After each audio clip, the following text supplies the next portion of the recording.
여러분들이 가지고 있으신 고민, 걱정, 근심 있으신지요?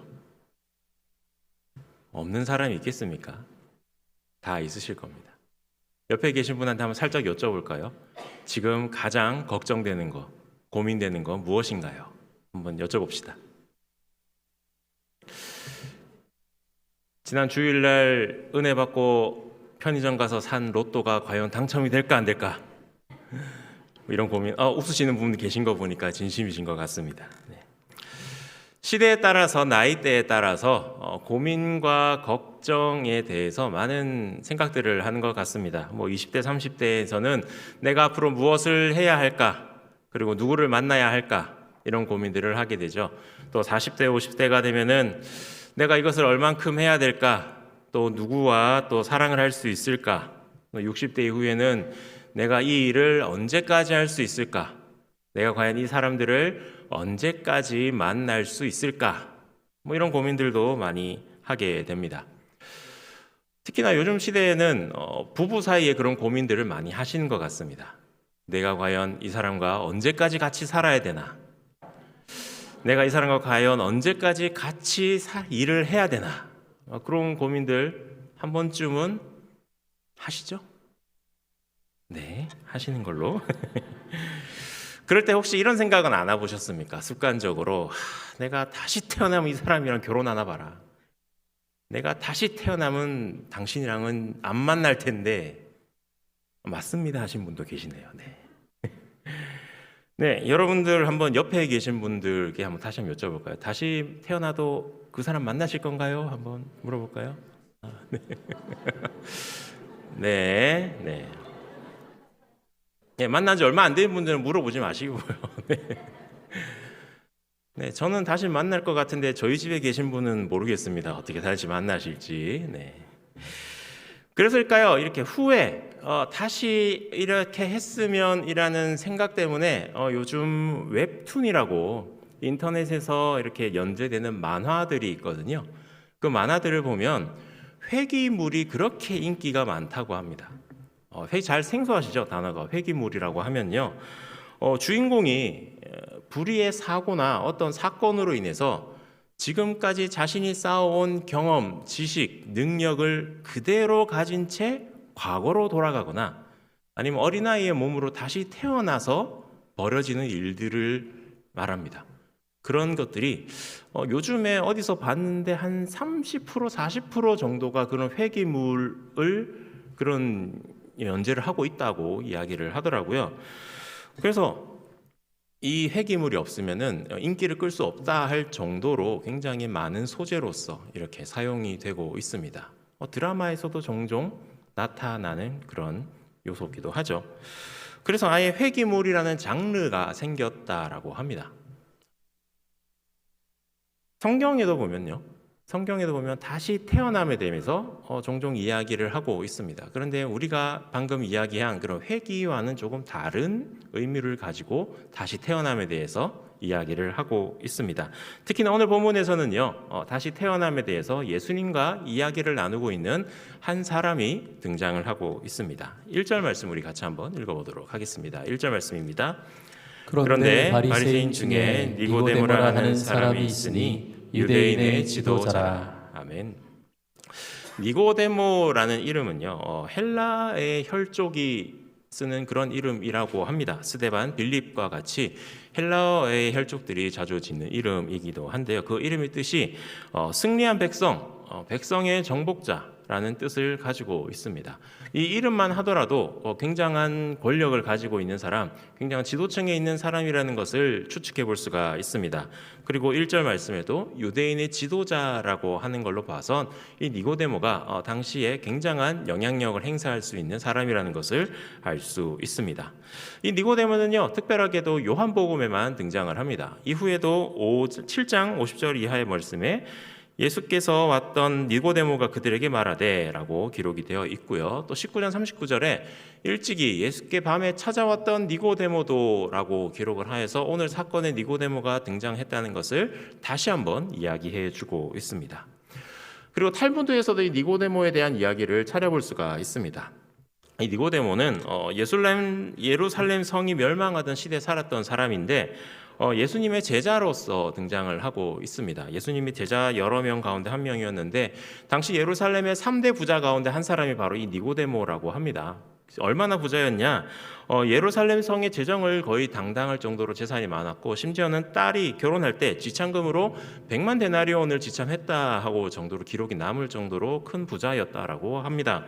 그런 재력가였는데 그리스도인이 되고 예수를 믿는다고 하니 많은 핍박과 고난을 받아서 가문이 몰락했다라고 탈무드에 기록이 되어 있고요. 또 다른 전통에 의하면은 니고데모가 베드로와 요한에 의해서 물로 세례를 받고 난 이후에 사내들인에서 쫓겨나 정말 많은 어려움을 겪었는데 다행히 친족인 가말리엘의 도움을 받아서 삶을 계속 이어져 나갔다라는 기록이 남아 있습니다. 그런 기록들을 토탈해 보면은 결국 이 니고데모라는 사람은 그 당시에 굉장한 영향력, 재력도 있고 많은 권력을 누리고 있던 사람이었지만 예수님을 믿고 제자가 된 이후에는 그 모든 것을 잃고 제자된 삶을 살았던 사람으로 우리가 확인해 볼 수가 있습니다. 그런 니고데모가 예수님과 대화를 나누고 있습니다. 2절 말씀을 함께 보도록 하겠습니다. 2절 말씀입니다. 그가 밤에 예수께 와서 이르되 라삐여 우리가 당신은 하나님께로부터 오신 선생인 줄 아나이다. 하나님이 함께 하시지 아니하시면 당신이 행하시는 이 표적을 아무도 할 수 없음이니이다. 아멘. 니고데모라는 사람도 권력을 가지고 있고 많은 재산을 가지고 있었지만 그 안에는 고민과 근심 그리고 해결하지 문제가 분명히 있었던 것 같습니다. 외적으로는 사내들인 공회, 다시 말하면 지금으로 따지면 대법원 정도 되는 곳에서 재판을 하고 판결을 하는 위치에 있었습니다. 다른 사람의 그런 고민과 어려움들, 분쟁들은 얼마든지 해결을 해 주었던 니고데모였지만 정작 자신이 가지고 있던 그러한 어려움들, 그런 고민들은 아무에게도 해결하지 못한 채 마음속으로 끙끙 앓고 있었다라는 것을 우리는 확인해 볼 수가 있습니다. 얼마나 답답했을까요? 그런데 그 답답함을 해결하기 위해 자기가 가지고 있는 그런 사회적인 자존심, 높은 것, 이런 것들을 다 내어버리고 한 유명한 소문이 돌고 있는 낯선 사람에게 다가오게 되는 겁니다. 바로 예수님을 향해 찾아오게 된 것이죠. 그것도 밤에 다른 사람들 모르게 찾아오게 됩니다. 그리고는 온갖 어떠한 인사라든지 그러한 유식 요구 없이 바로 본론으로 들어가는 모습을 보여주고 있죠. 라삐여, 우리가 당신은 하나님께로 오신 선생님인 줄을 알고 있습니다. 하나님이 당신과 함께 하시지 않으면 당신이 지금까지 했던 그 많은 표적들, 그것은 아무도 할 수 없는 것을 우리가 잘 알고 있습니다. 라면서 먼저 이야기를 꺼냅니다. 니고데모의 이 말은 결국 예수님께서 하나님께로부터 오신 선생님이라고 인정을 하면서 시작을 하고 있습니다. 그 후에 나온 이야기들도 참으로 논리정연하게 이야기를 하고 있습니다. 왜 하나님에게 오신 선생님인 줄 알고 있느냐? 그것도 나 혼자가 아니라 우리가 그것을 어떻게 알고 있느냐? 당신이 행했던 일들이 하나님이 해주시지 않으면 결코 할 수 없는 일이기에 당신이 하나님께로부터 온 선생님인 것을 내가 아니라 우리가 알고 있습니다 라고 이야기를 하고 있는 겁니다. 이렇게 이야기하는 것을 보았을 때 니고데모가 어떤 악한 마음을 가지고 부정적인 마음을 품고 예수님께 온 것이 아니라는 것을 우리는 확인할 수가 있습니다.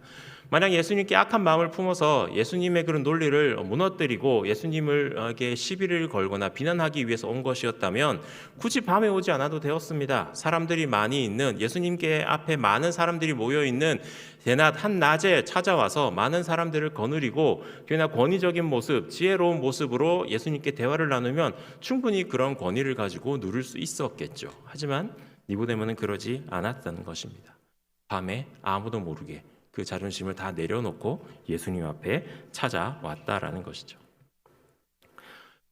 그래서 예수님께 질문을 하기 전에 우리는 당신이 어떤 분인지 잘 알고 있습니다 라고 자신의 이야기를 시작을 합니다. 이렇게 이야기를 꺼낸 것은 도무지 이 세상의 지식으로는, 이 세상의 경험으로는 니고데모 본인이 품고 있는 그러한 문제, 그러한 고난, 어려움들을 해결할 수 없다라는 것을 스스로 알았기 때문이겠죠. 하늘로부터 온 선생님에게 왔다라는 것은 내가 가지고 있는 문제와 고민들을 해결할 수 있는 분은 오직 하나님밖에 없다라는 것을 간접적으로 표현하고 있는 것입니다. 그런 암시를 통해서 먼저 이야기를 하고 있는 것이죠. 예수님께서는 그런 니고데모의 마음을 이미 알고 계셨습니다. 그래서 본문에는 니고데모가 질문을 하기도 전에 예수님께서 대답을 하는 그런 모습을 보여주고 계십니다. 3절 말씀을 우리 같이 한번 읽어보도록 하겠습니다. 3절 말씀입니다. 예수께서 대답하여 이르시되 진실로 진실로 내게 이르노니 사람이 거듭나지 아니하면 하나님의 나라를 볼 수 없느니라. 아멘. 거듭난다, 즉 다시 태어난다. 우리가 힘들고 어려운 일이 있을 때, 그리고 어떠한 일을 행하지 않아서 참 후회가 가득할 때 다시 태어난다면, 다시 돌아간다면 이런 생각을 하고는 합니다. 그런데 니고데모가 속한 바리새인들이요, 신앙적으로는 죽음 이후에 사후의 세계가 있다라는 것은 이미 알고 있었습니다. 그것은 믿고 있었습니다. 그렇지만 다시 태어난다, 거듭난다라는 사실은 생각지도 못한 이야기였던 것이죠. 그래서 니고데모는 거듭남이라는 말에 의구심을 품고 예수님께 다시 질문을 합니다. 4절 말씀을 함께 읽겠습니다. 니고데모가 이르되 사람이 늙으면 어떻게 날 수 있사옵나이까? 두 번째 모태에 들어갔다가 날 수 있사옵나이까? 이렇게 대답을 하고 질문을 한 이유는요, 예수님과 니고데모 사이에 큰 오해가 있었기 때문입니다. 바로 거듭남의 의미를 두고 두 사람이 다른 의미로 이야기를 하기 시작했기 때문입니다. 예수님이 거듭나야 한다라고 이야기했을 때 니고데모도 참 당황해서 이런 질문을 했지만, 니고데모가 어떻게 두 번 모태에 들어갔다 나올 수 있습니까? 라고 물어봤을 때 아마 예수님께서 당황하시지 않았을까, 그런 생각이 들기도 합니다. 예수님과 니고데모 사이에는 이 거듭난이라는 단어를 통해서 심각한 착각을 서로 하고 있다라는 것이죠. 예수님께서 사용하셨던 거듭남이라는 단어를 원어를 보면요, 아노텐이라는 단어입니다. 아노텐, 그 뜻은 다시 또는 위로부터, 하늘로부터라는 의미를 가지고 있습니다. 그래서 뜻만 보자면은 니고데모나 예수님께서 하신 말씀 둘 다 가능한 말입니다. 그런데 그 당시에 단어에 사용되는 의미의 뜻의 빈도수를 따지면은요, 가장 많이 쓰는 단어 뜻이 바로 위로부터라는 겁니다. 사실 말하면 사전을 찾아보면 첫 번째 보이는 뜻이 바로 위로부터라는 거죠. 니고데모는 굳이 많이 사용하지 않는 뜻, 다시 태어난다, 다시라는 의미로 해서 이야기를 하는 것입니다. 사실 예수님께서 하신 말씀은요, 사람이 하늘로부터 나지 아니하면 하나님의 나라를 볼 수 없느니라 라는 말로 해석할 수가 있습니다. 예수님께서 이렇게 말씀하신 이유는요, 니고데모가 예수님이 하늘로부터 온 사람이라는 것을 이미 알고 있었기 때문입니다. 하나님이 함께 하시기 때문에 그런 표적들을 할 수 있었습니다라고 스스로 먼저 고백했기 때문입니다.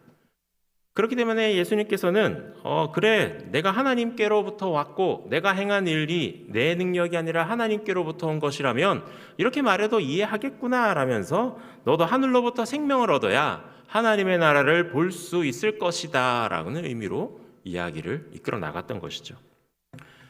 그런데 니고데모는 이런 자연스러운 상황에서도 굳이 가장 많이 쓰는 단어의 뜻이 아닌 두 번째, 세 번째 의미를 가지고 있는 다시라는 뜻으로 문맥을 이해했다라는 겁니다. 왜 니고데모가 이런 생각을 했을까요? 왜 니고데모가 이런 뜻을 가지고 있었을까요? 너무 지식이 많아서, 너무 아는 것이 많아서 그랬을까요? 아마 니고데모가 가지고 있는 그런 문제와 그런 고난, 어려움들, 그리고 해결해야 될 그 상황은 다시 하지 않으면 해결할 수 없는 문제가 아니었을까요? 그의 관심은 온통 다시 돌아가고 다시 태어나고 다시 그 문제를 만나는 것에 꽂혀 있었기 때문이라고 볼 수가 있습니다. 주님께서 강조하고 있는 영적으로부터 하늘로부터 오는 삶이 아니라 내가 실수하고 내가 후회하고 내가 되돌아가고 싶은 그 마음이 컸기 때문에 육체적으로 다시 태어나고 그 문제를 다시 맞닥뜨린다는 것을 생각했던 것이죠. 여러분들은 이 문장을 읽으면서 무엇이 먼저 떠오르셨나요? 혹시 니고데모처럼 다시 태어난다면 거듭남, 그 다시 태어난다는 의미가 먼저 떠오르지는 않으셨습니까? 니고데모처럼 하나님을 만나고 하나님께 나아갔을 때 이제 하나님께서 나의 문제를 다 해결해 주시겠지, 나의 고난들을 다 이겨내 주시겠지, 그런 문제들, 고난들 다 해결할 수 있는 제2의 해법, 제2의 인생, 그런 것들을 하나님께서 이제 나에게 보여주시지 않을까라는 믿음으로 이 자리에서 신앙생활 이어나가고 계신 분 혹시 없으신지요? 내가 예수님 믿으면은 어려운 일 이제 다 끝날 거야. 내 가정에 있는 어려움들, 고난들, 앞이 보이지 않는 미래, 예수님을 만났기 때문에 이제는 다 해결이 될 거야.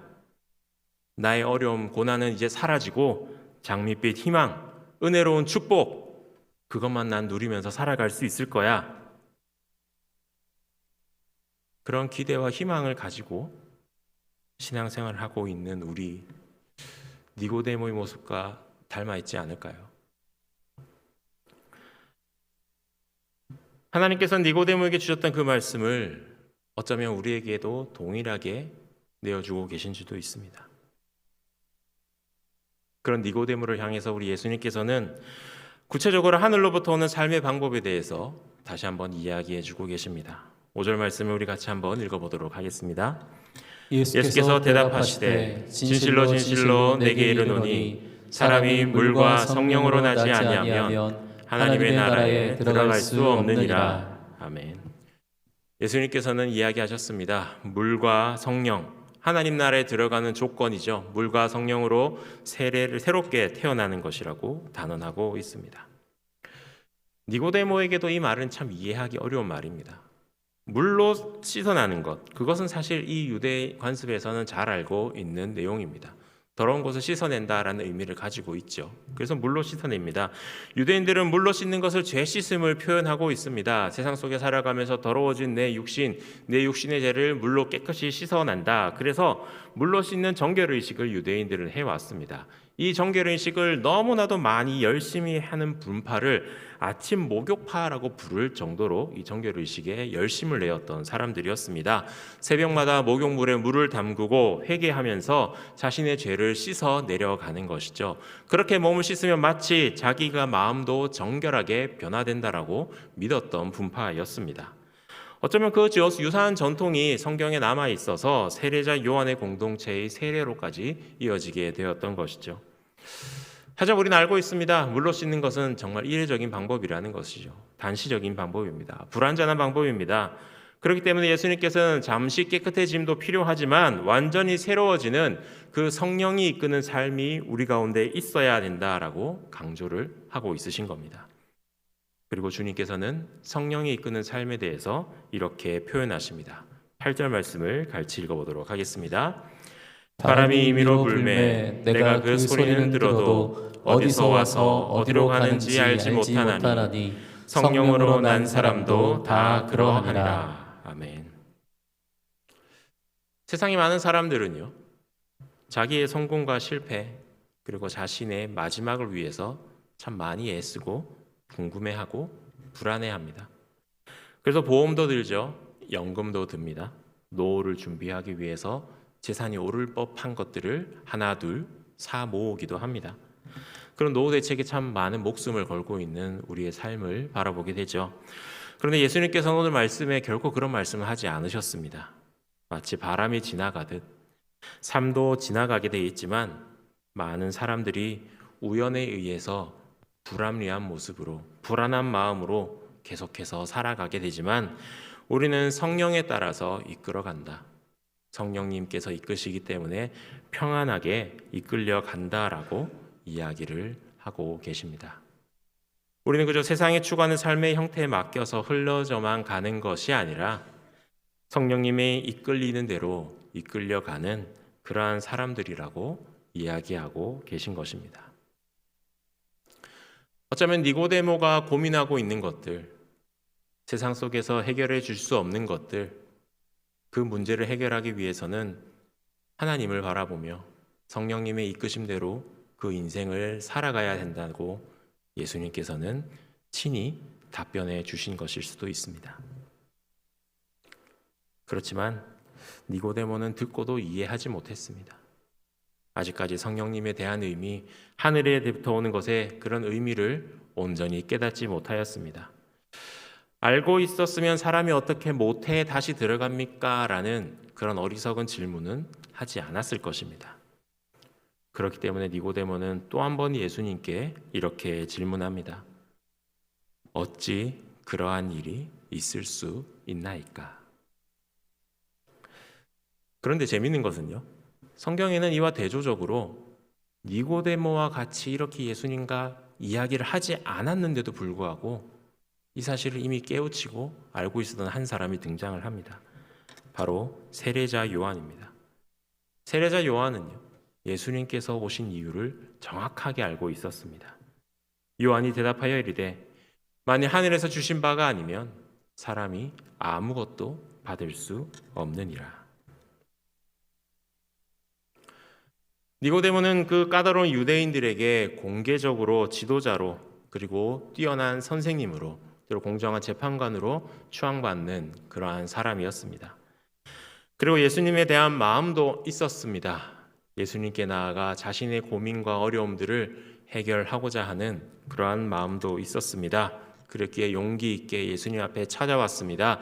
자신이 가지고 있는 질문을 고백했지만 결국 어찌 그런 일이 있을 수 있습니까? 라는 질문을 남겨놓았습니다. 어쩌면 이런 니고데모의 모습은 이 시대를 살아가는 우리의 모습은 아닌가 되돌아보게 됩니다. 예수님께서는 끊임없이 우리에게 하나님의 나라를 위해서 살고 성령님의 인도하심을 기대하면서 그 인도하심대로 살아야 한다라고 말씀을 하셨습니다. 그렇지만 우리는 세상이 추구하고 있는 그러한 미련에, 가치에, 물질에, 명예에, 권력에 그런 예수님의 발언을 듣고 어떻게 예수님 그러실 수 있습니까? 그냥 하나님의 능력으로 이것들 다 해주시면 안 됩니까? 하면서 부정하고 끊임없이 질문하고 있는 우리의 모습은 혹시 없으신지요?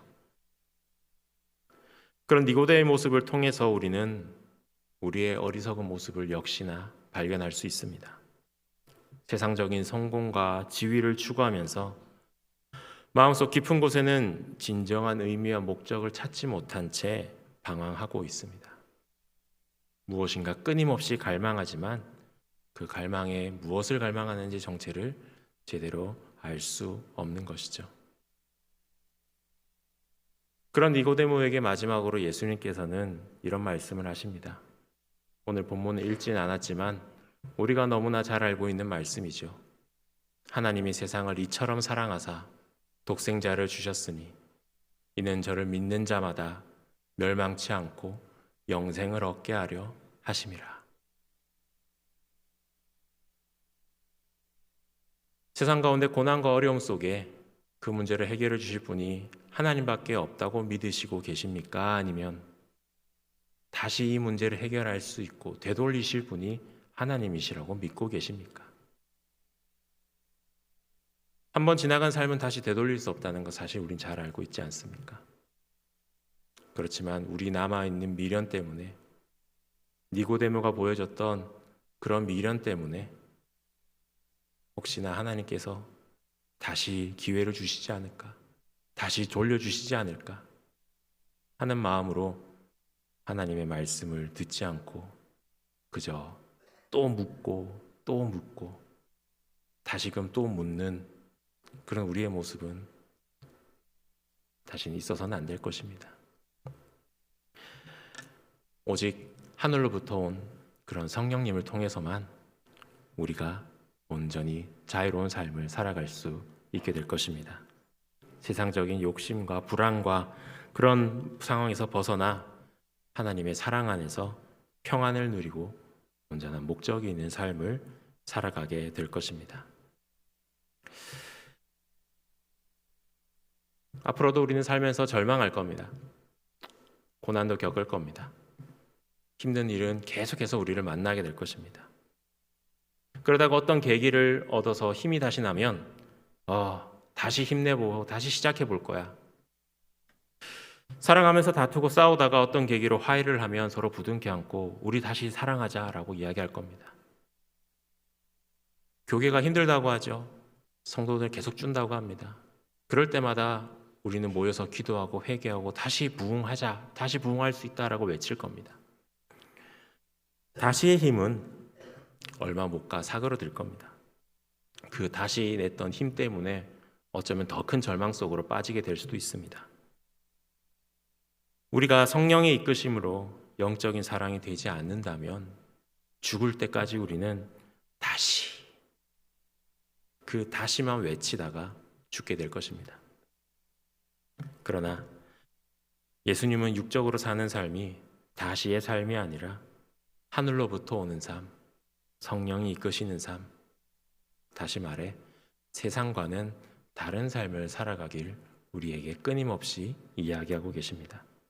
원하옵기는 그런 성령님을 의지하여서 거듭나시는 여러분들이 되시길 바랍니다. 성령님이 이끄시는 삶을 살아가시는 것으로 늘 결단하시는 여러분들이 되시기를 바랍니다.